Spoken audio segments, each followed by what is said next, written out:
खरं तर या जगाचा बॉस मूल निवासी जे तो होता, बरोबर आहे.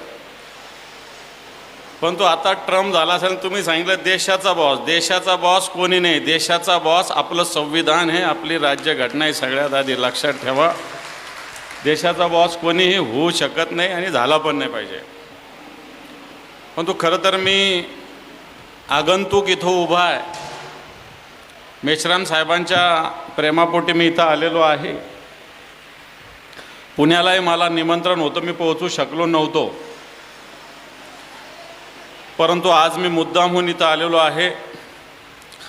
बऱ्याच जणांना वाटेल की शिवसेनेचा माणूस इथं बामसाहेबच्या ह्याच्यात कशाला आला. पण तो शिवसेना आणि बामसाहेब वेगळी असं मी मानत नाही. कारण प्रबोधनकारांचे विचार आणि बामसेचे विचार घेऊन जाते सारखे असं मी मानतो. कारण प्रबोधनकारांनी जे सामाजिक समतेचा आग्रह धरलेला आहे, विषमतेच्या विरोधात, अंधश्रद्धेच्या विरोधात जो लढा दिलेला आहे, तोच लढा आज वामनरावजी मेश्राम साहेब या देशात देतात. तोच लढा, तोच उद्देश आपला या संघटनेचा आहे. आणि म्हणून मला असं वाटतं शिवसैनिक म्हणजे काय, एक काही जणांनी मीडियानी याचा प्रतिमा खराब केलेली आहे. पण शिवसैनिक सुद्धा प्रबोधनकारांनी सांगितलेलं आहे की 80% समाज करणारा. आणि समाज म्हणजे कोण? समाज म्हणजे अदानी अंबानी आहे का? समाज म्हणजे आपला दीन दलित दुबळा आपल्या झोपडपट्टीत राहतो, सर्वसामान्य गावात राहतो, तो समाज आहे की अदानी आणि अंबानीच्या मागे लागणारा समाज आहे? मला असं वाटतं हा दीन दलित सर्वसामान्य माणूस हा खऱ्या अर्थानं आपला समाज आहे, आपला घटक आहे, आपला मूल निवासी आहे. आणि म्हणून प्रबोधनकारांनी सामाजिक समतेचा संदेश दिला होता, विषमतेच्या विरोधात लढा दिला होता. फुले शाहू आंबेडकरांचा जो विचार आहे, बिरसा मुंडांचा विचार आहे, पेरियारजींचा जो विचार आहे, वाटतो हा विचार जो आज वामनरावजी मेश्राम साहेब आपल्या माध्यमातून घेऊन जातात, वाटतो तो विचार देशाला आवश्यकता आहे. आज देशामध्ये वेगवेगळ्या पद्धतीनं विचार पेरले जातात. थोड्याशा गोष्टी झाला की देशविरोधी ठरवलं जातं.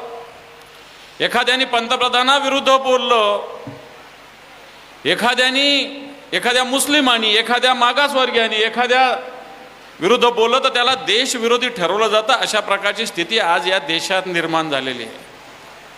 आणि म्हणून बांधवांनो, बामसाहेब ही जी संघटना काम करते, मला माहिती आहे आपण कशा पद्धतीनं काम करता, पण तो आपल्या माध्यमातून समाजाचा एक मजबूत पाया मला असं वाटतं या शक्तीविरुद्ध लढा उभा करण्यासाठी महत्त्वाचा ठरणार आहे. हे समजायची गरज नाही आहे. हे मला वाटतं ही भीती करायची गरज नाही की हे फार मोठे, मला असं वाटतं मोठ्या लोकांना, सर्वसामान्य माणसांनी धारातीर्थी पाडले. एक छत्रपती शिवरायांनी 4 मावळ्याच्या बळावर हिंदवी स्वराज्य स्थापन केलं होतं. आणि म्हणून मला असं वाटतं आज अंधश्रद्धा असेल, अन्याय असेल, अज्ञान असेल, याच्या विरुद्ध वामनरावजी मेश्रामांच्या माध्यमातून आपण लढतो, प्रबोधन आपण करतोय. मला असं वाटतं हा अन्याय, अत्याचार जो सर्वसामान्य माणसावर, मूल निवासीवर, दिल दुबळ्यावर होतो, मला वाटतं त्याच्या विरुद्ध आज विचाराचा संघर्ष, विचाराचा शस्त्र ताकदीनं उभा करण्याची आवश्यकता आहे. काही ठिकाणी हे विचाराच्या शस्त्र आपल्यातलेच लोकांनी समोर टेकून ठेवलेलं आहे. मेश्राम साहेब, आपल्यातल्या लोकांना एक खुर्चीचा तुकडा मिळाला का यांनी सगळं समर्पित केलेलं आहे केंद्र सरकारला, मोदी समोर सगळं समर्पित केलेलं आहे. मग हा तुकडा स्वार्थासाठी वापरला जातो, समाजासाठी वापरला जात नाही. मला वाटतं मेश्राम साहेबांच्या नेतृत्वाखाली समाजाच्या हिताचा लढा आपण देतो. आणि म्हणून मी जास्त बोलणार नाही आहे, पण मी एवढं सांगेल, आपण जे अनेक विषय याच्यात घेतलेले आहे, आपण जे विषय घेतलेले ते जर बघितले तर जनगणनेचा विषय पंतप्रधानांनी जाहीर केलं, साहेब ओबीसीचं जनगणना करू.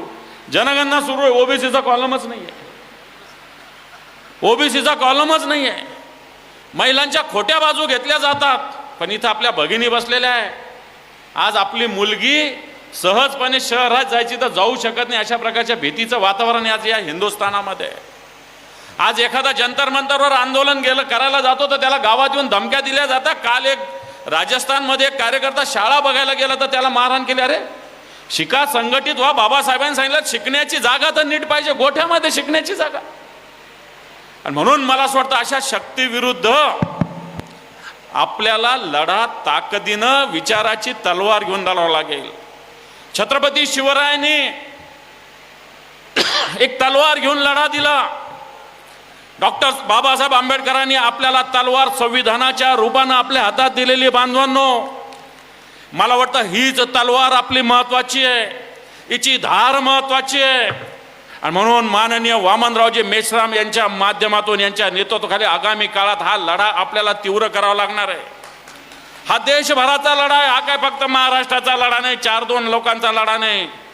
हा खऱ्या अर्थानं सर्वसामान्य दीन दलित दुबळा पिचलेला जो आपला समाज आहे याचा हा लढा आहे. आणि म्हणून मला असं वाटतं या लढ्याला एक पाठिंबा व्यक्त करण्यासाठी, शुभेच्छा देण्यासाठी मी या ठिकाणी आलेलो आहे. आणि मी एवढंच सांगू इच्छितो की मला असं वाटतं ही शिवसेना उद्धवजींच्या नेतृत्वाखालची आपल्या विचाराची लक्षात ठेवा. हेच काम करतं. आम्ही शेंडी जाणव्याचं हिंदुत्व नाही आमचं, हे लक्षात ठेवा. शेंडी जाणव्याचं हिंदुत्व नाही आहे, घंटा बडवणारं हिंदुत्व नाही, अतिरेकेला बडवणारा हिंदू पाहिजे अशा प्रकारचं वक्तव्य शिवसेना प्रमुखाचं आणि उद्धवजींचं आहे. आणि मला वाटतं त्याच विचारानं काम करणारे आम्ही कार्यकर्ते आहोत.